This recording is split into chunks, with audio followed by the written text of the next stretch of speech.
Hello everyone! Welcome to my very first video in my mystery quilt series for 2018. This quilt is going to be called Dream, Hope, and Love. My name is Lisa and I'm with Lisa Capen Quilts, and I'm so glad you joined me. Let me say a quick happy Father's Day to all the dads out there. I'm so glad you've joined me. I cannot wait to get started. Let's go ahead and take a look at block number 1.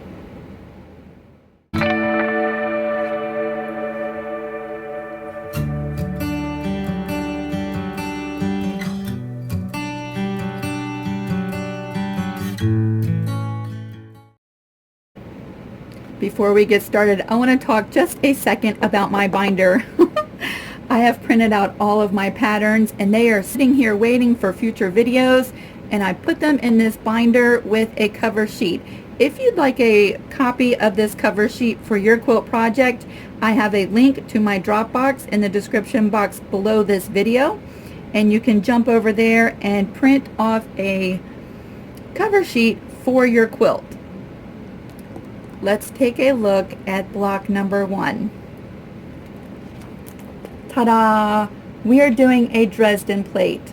Now, Dresden plates are known by many different names, and there's many variations to a Dresden plate. You might have heard it called a grandmother's sunburst, a friendship ring, aster, and a sunflower quilt. And there's other names as well, but today we are going to do this variation. These quilts were very popular in the 1920s and 30s. However, quilts using variations of a Dresden plate have predated the 20s and as early as the late 1700s. And so this is a very traditional quilt block. Many of you have already made Dresden plates. However, I have a lot of new quilters following along on my channel, and so today we're going to show you how to make the Dresden plate. Let me take this out of the sleeve and I'm going to show you the pattern for block number 1. As we begin, just letting you know, block 1 is a free week. So if you would like this quilt block pattern, you can jump down to the description box below this video. It is in a link to my Dropbox, and you can go ahead and download this pattern here for free and start sewing with me today. Each one of my blocks will have a cover sheet just like this with a color photo of what our quilt is going to look like.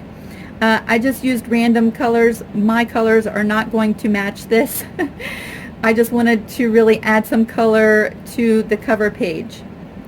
It'll have the block number that we are working on for that week and the measurements of this quilt block when we're done. It does include the seam allowance and the name of the block.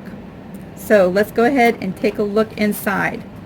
Each one of my patterns includes this page number 2. This is very detailed instructions, 3 different ways to do applique. I'd like to show you in each one of my videos different ways of doing applique, so this doesn't necessarily apply to what we're doing today. I say choose your favorite way to do applique and stick with that, and if you learn something new along the way, then you can try, of course, one of these other ways.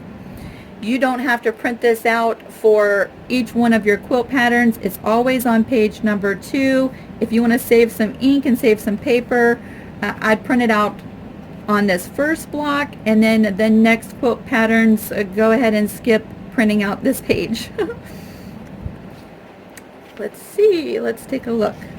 Following the applique instructions, we go into our templates for each block. This is my Dresden plate template. Now you can definitely use Dresden plate templates that you already have. Again, with all the different variations and sizes, your Dresden plate might look a little different than the one we're making for this block. These templates have been made to fit the quilt block that we are making today.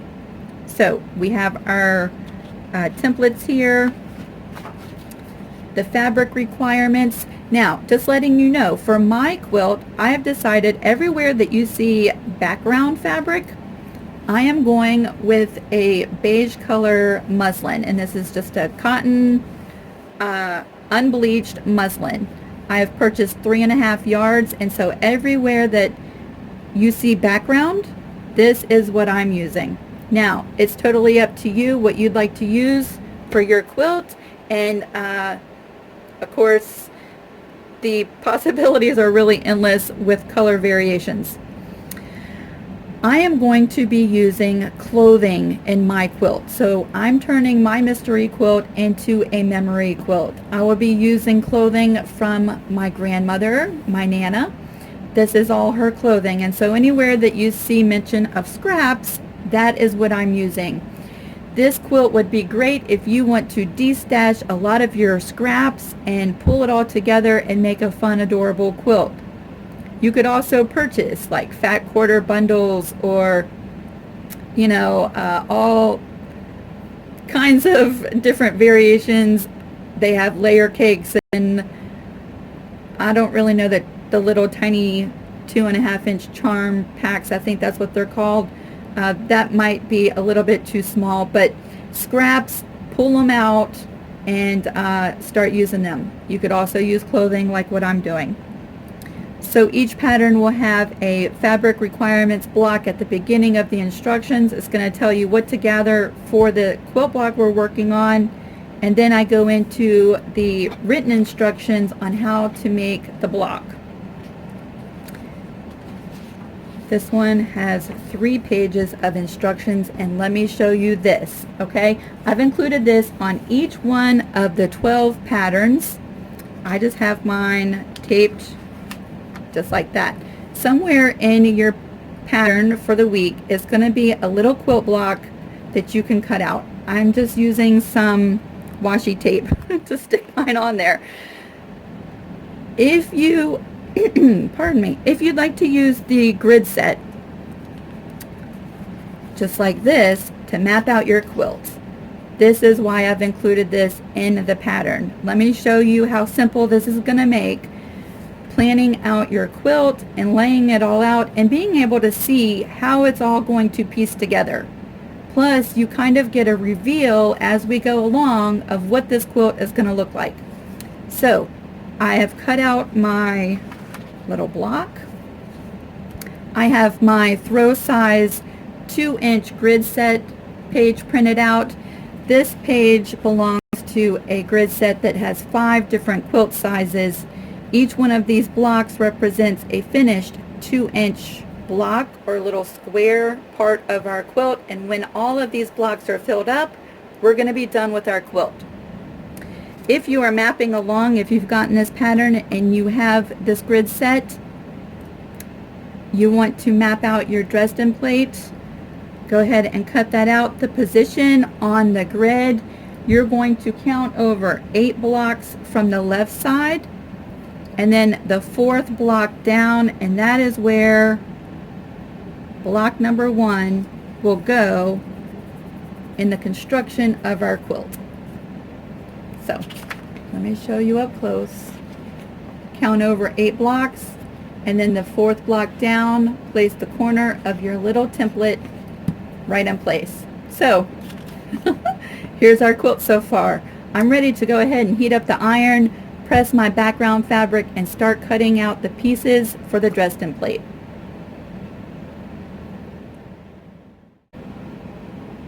Now we are going to jump into making this block. I have already cut my background fabric at 20.5 inches by 18.5 inches.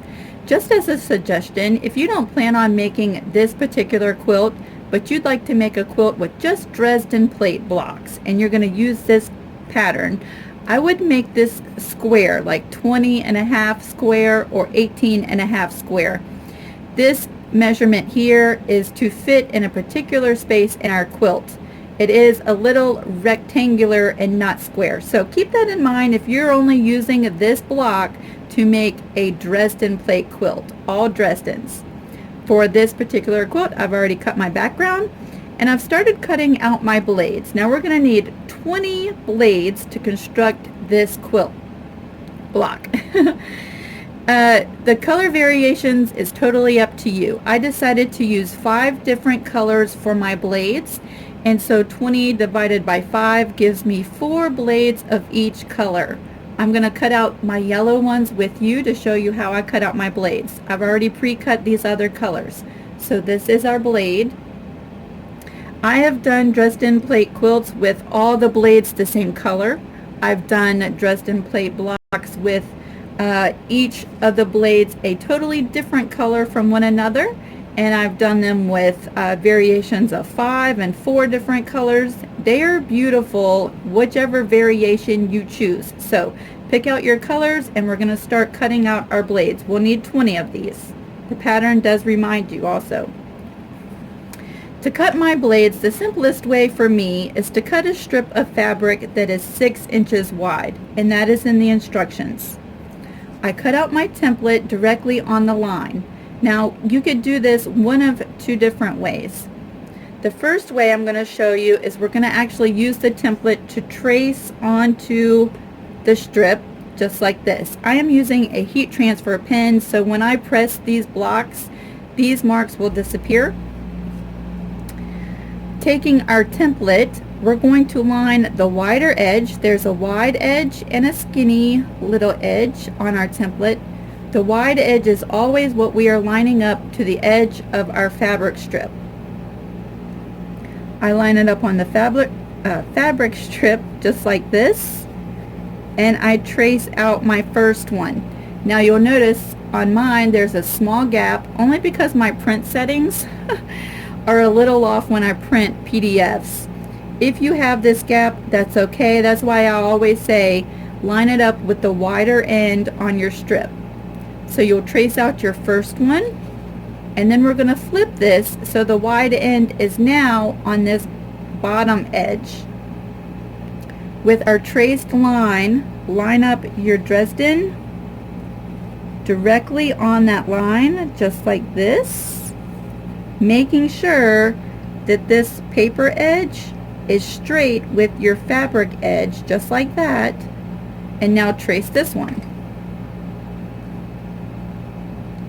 Now you could use template plastic, which might make this whole tracing part a little bit easier versus using the paper template.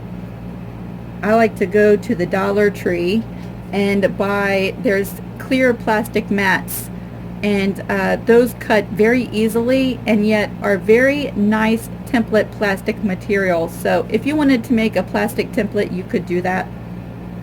We've just traced our second one, and I will flip it and trace the next one. Again, making sure this edge here is straight with the raw edge of our fabric strip, and just tracing right along the edge, just like that. Now of course you'll trace out however many blades of each color you're doing, and that's how I trace them. You could also, this is a fast way to cut out 20 blades. 20 blades is quite a lot of blades. Sometimes I will take, especially if I'm using template plastic, a piece of washi tape or masking tape, something that's not really strong, yet strong enough to hold your paper template into place. And instead of tracing everything with my tape in place, I will line up my template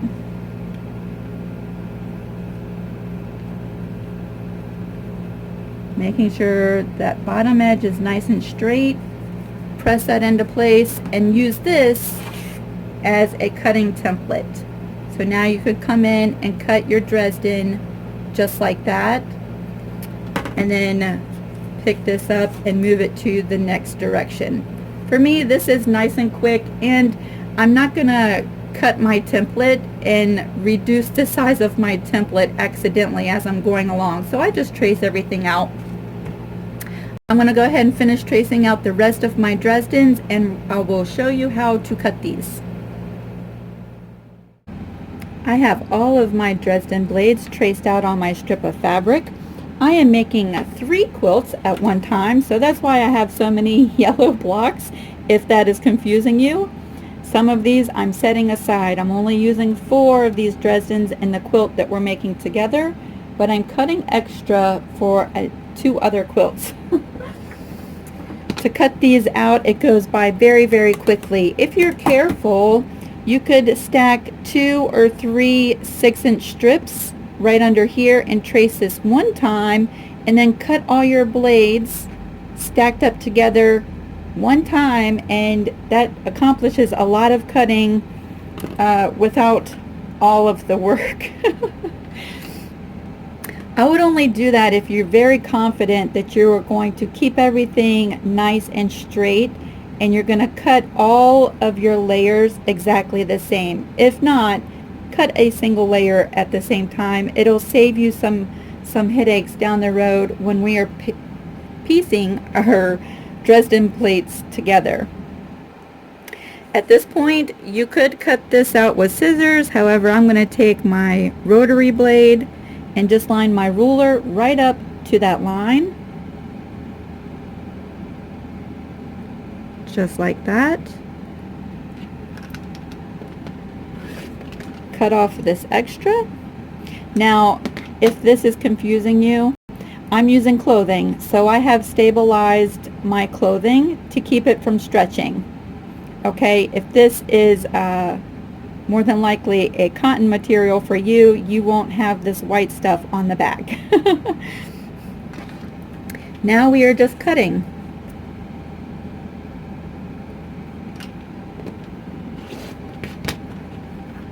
Oops, I didn't cut all of that.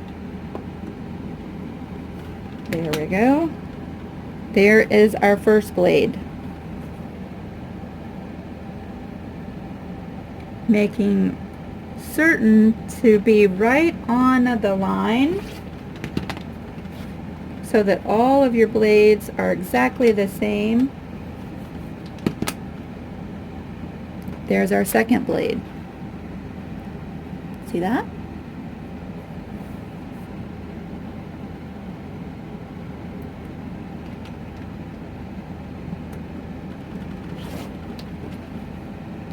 There we go.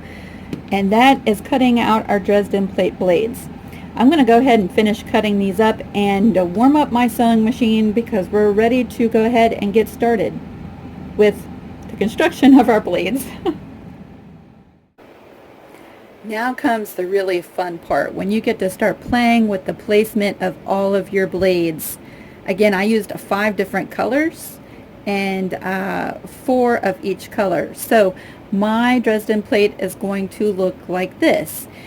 Lay out all of your plates and arrange them the way that you like until you get a placement that you're really happy with, and then we're ready to start sewing.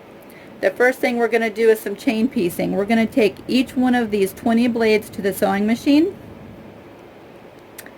and we're going to chain piece them. Now, it might be easiest to take a snapshot with your phone or with your camera, just so you remember the color placement, because we're going to be shifting everything over to the sewing machine.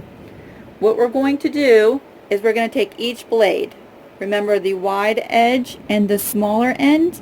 We're going to take this wide end, pretty side facing up, and we're going to bend that in half, just like this. Now with a 1/4 inch seam allowance, we're going to sew a seam on the wide end right through here. And the settings on the machine, go ahead and lower your stitch length to about a 1.8 or 1.5 depending on your machine and the fabric you're using. The shorter the stitch length, the more secure your stitches are going to be when we turn this right side out.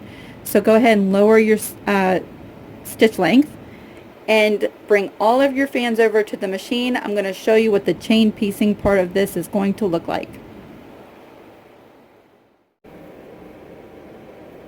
I am at the machine now. I've already set my stitch length for my Dresdens, and I have my stack of Dresdens right here, and I just kept them in the order that I want to keep them. Hopefully I'll keep them in in order. If not, I'll have to refer back to a picture that I took for the placement. We're ready to go ahead and start stitching. Again, we're going to make sure to keep a 1/4 inch seam allowance. I have the pretty side up on my Dresden, And I'm just going to fold that right in half,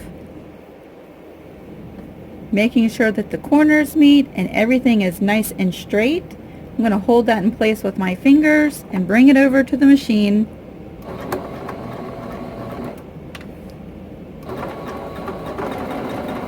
And stitch a 1/4 inch seam allowance. So I will fast forward through this, but I want you to see how the chain piecing looks when you're done, and we'll move on to the next part.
Here is our chain pieced Dresden blade string. I was having some technical difficulties because I'm sewing clothing. I probably don't have the right needle in my machine, and it kept wanting to jam up the material. Clothing is a technical challenge for me sometimes. At this point, we are ready to go ahead and cut each one of our blades away from the chain, just like this. And once you have each blade individual like this, we're going to come in and we're going to trim away this corner piece right here. Okay, this is where the blade opens. This is going to be our point. We want to come in with some scissors and trim away the extra bulk right in that point area, just like that, making very sure not to cut your stitches. See how close I came? But I'm not going to cut that one little stitch right there. So go ahead and separate all your blades and trim away this corner, and we're going to meet back. Now I have all of my blades cut apart. I've already trimmed away the seam right in this point, and we're ready to go ahead and flip these right side out. And so with my fingers, I just flip it just like this. I take my finger and do most of the poking of that little point with my finger, and if it helps, you can bring in a pokey tool and just pop that corner out just like that. Now my points are not going to be as sharp as your points will look because this is clothing with stabilizer on it, so it's kind of thick. But when you turn it around, you'll see you have your point. You're going to do this for all of your blades and get them ready to press. So just like this, poke out the little point like that. Be really careful not to stick your pokey tool through the point of your blade, just like that. And this is my last one.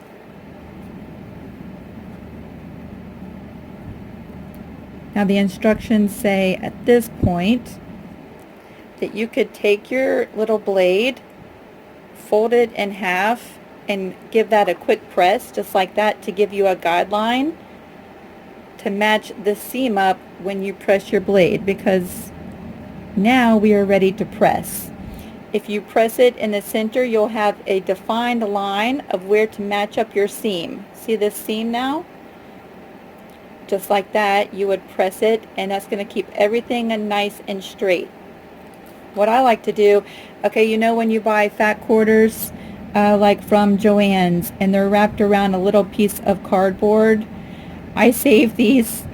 I cut this one at 4 inches by 4 inches so it's nice and square, and I drew a line from point to point. I come and I heat up my iron, and I have all my blades just like this. I don't pre-press that in half. You could do that if you don't make one of these, but I just stick this right in the corner, line up my seam with my drawn line from corner to corner, and I can press that with the cardboard still in that point, just like that, and press everything just like that. So just like that, we've lined up our seam in the center. I am pressing my seams to the side. You can make sure that they're open if you want to. Just like that, we have our first blade. I will press the next one with you. Again, I just stick that corner right into the tip. Make sure that this seam is lined up with the drawn line. That's just going to make sure everything is nice and straight on our blade. And press.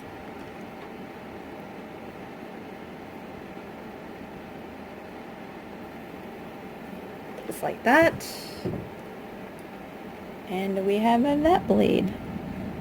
I'm going to finish up all of my blades, and we're ready to move on to assembling the blades. We are moving right along. As you can see, all of my points are pressed, and I arranged them back in the order that I originally had them in. We are ready to start assembling our blade together at this point. What I like to do is I like to take everything to the machine in pairs. Let's start with this yellow one. The yellow one is right next to this pink one. I turn it right sides together, just like that, and bring it to the machine with the yellow one on top. When I start sewing, I want to make sure that this point here and this point here are lined up just like that, and then line up the rest of my raw edge, and sew a 1/4 inch seam all the way from here, starting up here, all the way to the bottom. When you start sewing, make sure to take a couple back stitches. That's going to really lock this in place so that when you open it up, that's nice and secure right there. And do not worry if these two bottom pieces are not exactly the same length. That's going to be covered up by our center circle. The most important point to keep in mind is that you want these two corners to match perfectly. So what I do is I go ahead and turn all of my yellow ones on top of the pink, just like that. And I will bring all of these to the machine and just chain stitch this group of 4 together. When I'm done, don't press. I had to think for a second. So all of your seams, and I don't press anything at this point. We're going to sew this whole blade together before we press. So we're just sewing. Sew all of these, open it up, bring them back, and bring up your next one. Let me show you what that'll look like. I'm going to go really quick through the sewing process and fast forward that part so you get an idea of what this looks like, and then we're adding the next one, this one.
I'm back from the machine now. I have my first set of pairs all pieced together.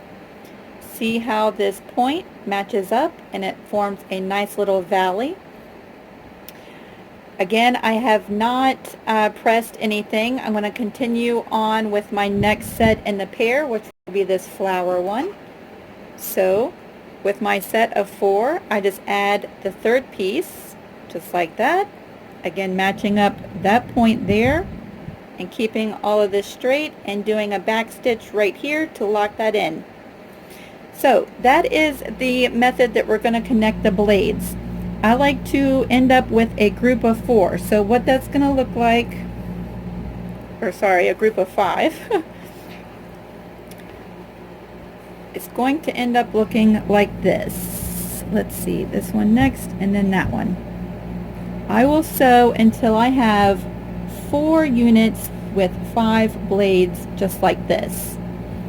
Once I have these 4 units all sewn together, we're going to meet back and I'm going to show you how to group these 4 units just like that. I hope I'm not too confusing. When you're making them, it'll all make sense. Sew until you have 5 blades together and then we'll meet back. I have my 4 units of 5 blades sewn together. I'm hoping that that makes more sense now. See, 4 units, all 5 blades are attached. Now, once you're at this point, it is very simple. We're going to take these 4 pieces, we're going to join it here, right in the center, and join this one right in the center, and sew those 2 seams. Then bring it back and you'll have 2 units. At this point, I like to join it at the bottom, so this unit will join right here. And then you're going to have one great big floppity piece of patchwork. Once this seam is together, this will be our last seam right at the top, right there. Again, I have not pressed anything, so you can see all my seams are not pressed. I'm going to go ahead and sew these 4 seams that are left, and then I'm going to show 2 different ways you can do the center circle for your Dresden plate. And here we are. You can see how everything really shrinks down once you start piecing all of these blades together. Our circle went from huge to a little bit smaller. Now we are ready to go ahead and press. Everything is sewn together, so this is one unit now, and you can either press it from the front or press it from the back. Because I have stabilizer on the back, I'm going to go ahead and just give this a press from the front, just like this. And once this is all pressed down and nice and flat, we're going to meet back and I'm going to show you how to cut the circle out for the center. My Dresden plate is all nice and pressed flat, and we're ready to move on to the center circle. I have my template back again, and there's 2 ways that I like to make this center circle. Because I want to use denim, as my center, I'm going to go ahead and do mine with a raw edge using Heat and Bond Light. So with my Heat and Bond Light on the paper side, I traced out my circle, applied it to the back side of a pair of blue jeans, and cut out my circle. So this can just be pressed right onto the center of my Dresden plate. If I was using cotton fabric, then more than likely I'd like to turn the edges to have a nice finished circle, and one that the edges are not going to fray around the edge. So to do that, I cut out my circle just like this, and then I traced it onto another piece of that cardboard, the same thin cardboard that comes in the fat quarters. I traced it onto the cardboard and I cut this out, and now this has become my template. I took a scrap piece of fabric to demonstrate this, and I roughly cut out a circle shape, and that does not have to be perfect, but it does have to be larger than your cardboard template. My brain is not wanting to function very good this afternoon. I think I need some coffee. So to turn the edges, the simplest way that I have found, and there's a couple ways that you could do this, I take a needle and some thread, and I'm going to do a large basting stitch all the way around the edge of this circle. So I'm just going to start gathering on the needle all the way around this circle.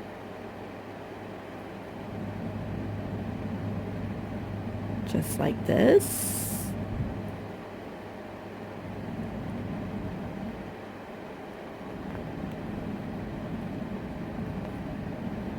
See that large basting stitch? Again, we're going to continue all the way around.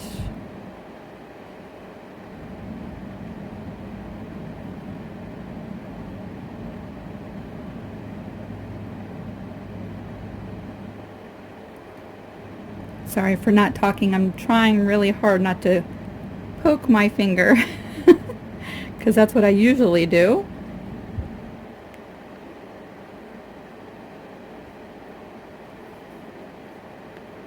And of course my needle comes on thread.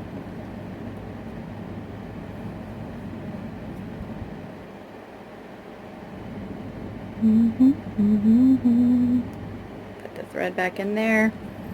And we just have a little bit left to go.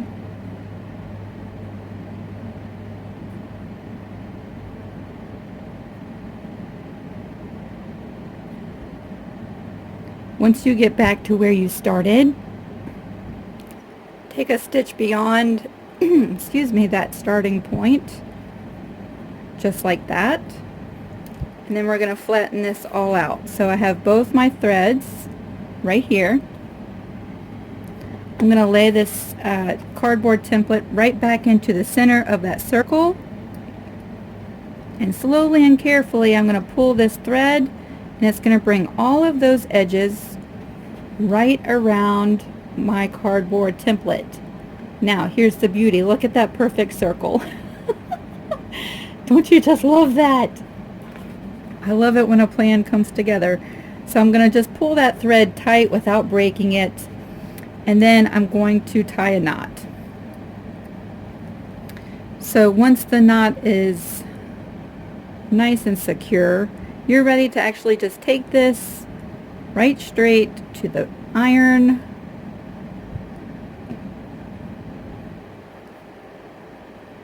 and press that into place. Now you can press from this side. Just put it down on your pressing surface, take your iron and press it, and once it's nice and cool, you'll be able to pull this cardboard right out, and all of your seams will stay exactly where you want them to be. I will go ahead and do that and remove the cardboard so you can see what that looks like, and then we're going to finish up this block. As we come back, you can see that I just pressed my finished circle, and that is nice and cool, and I can just reach in here, grab out that template and then poke everything back out the way that it was, and it keeps a nice lovely round shape. So if you want to do a finished circle, that is one easy way to get a very nice uniform circle. Today I'm doing a raw edge circle. So you really have two ways to go about finishing up your Dresden at this point. You could apply your circle just like that and bring just your Dresden plate to the machine and sew on your circle, and then put your plate onto the background fabric. Because I have a fusible, I'm going to go ahead and just put everything into place, glue this down, and then do all of my finish stitching all at one time. What I did, and you'll notice the little creases, I folded my background in half and pressed the fold, and that gives me the center, and then I folded it again and pressed, and that gave me the perfect center marking for my Dresden plate. So that takes the guesswork out of where to place this on your background. When I line up my Dresden plate onto the background, I like to have my points touching the lines, and everything is nice and lined up just like that. I can go ahead and fuse this right down into place because I do have heat and bond light on the back. And then I'm going to take some glue stick or some Elmer's school glue and periodically glue down different places of this Dresden onto the background and heat set that with my iron. You could also use pins if you'd rather pin this into place. Once all my glue is dry, I'm going to take this as one big block to the sewing machine and then do an applique stitch. I would pick your favorite applique stitch with this project. You could do several different things. You could do a straight stitch right close to the edge on your Dresden and sew this whole plate down very easily like that. You could do a zigzag stitch starting on the background fabric and coming in and biting into the Dresden as you go around. So again, maybe, let's see, what's it called, a blanket stitch? You could use that as well. I'm going to use a satin stitch on my denim circle so that the edges won't fray over time, and I think that is everything. I will bring you to the machine and fast forward my stitching so you can see how working with a great big block is achievable on your domestic machine, and then we are just about done.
Wow, I can sew really, really fast. Just like that. You can see my finished block. Block number 1, the Dresden Plate, is all complete now. I think it turned out so lovely, and using my Nana's clothing is going to make this quilt even more special, so I am really loving that so far. We are all done with block number 1. Congratulations! I hope this tutorial was very, very helpful for you. I'm going to go ahead and put my pattern back into my sleeve, and I am saving my templates. I have 2 other quilts to make that are just like this, and I would like to have those pieces in with my pattern. And this is where we are. If you are using the grid, again, the placement is 8 blocks over and the 4th block down. Cut out your little block and you can paste that right into place. And this is our quilt so far. We have a lot of work to do, and I'm hoping that you enjoy every bit of the process and that you learn something new. If you have any questions, you can jump down to the comment section below this video, and I would love to try to help you. Again, the pattern for this block is in my Dropbox. That link is also in the description box. I'm also going to link my Facebook and my Etsy. I know a lot of people don't do Facebook, so if you want to message me somewhere other than YouTube, you can jump over to the YouTube and the Etsy and send me a message and send me pictures. Here is what I would like to do. I'm going to post this picture on my Facebook this afternoon, Sunday afternoon.